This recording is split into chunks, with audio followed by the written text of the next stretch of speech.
June 2 నుంచి ఒంటరి మహిళలకు పెన్షన్లు విధి విధానాలతోని ఉత్తర్వులు ఇచ్చిన సర్కార్.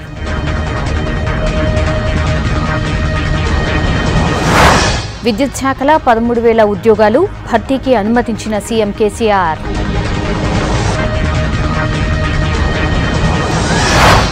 సర్కారీ బడుల్లో బయోమెట్రిక్ విధానం ఈ ఏడాది నుంచి అమలన్న కడియం.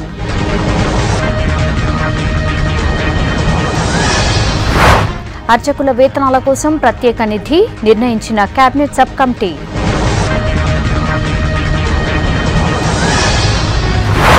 దిగ్విజయ్ క్షమాపణ చెప్పాలన్న టీఆర్ఎస్, అదే మాట మీద ఉన్నానన్న డిగ్గీ.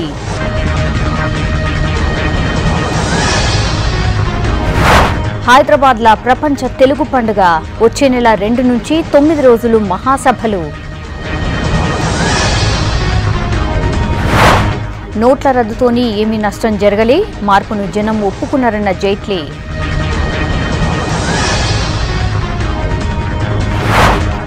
దేశంలో మోడీ జైత్రయాత్ర నడుస్తోంది, ఢిల్లీలో కార్యకర్తలతోటి అమిత్ షా.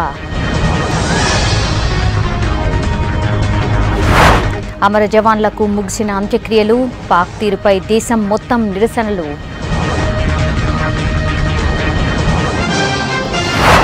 ఆప్ల ముదురుతున్న సంక్షోభం, రాత్రికి నిర్ణయం చెప్తానన్న కుమార్ విశ్వాస్.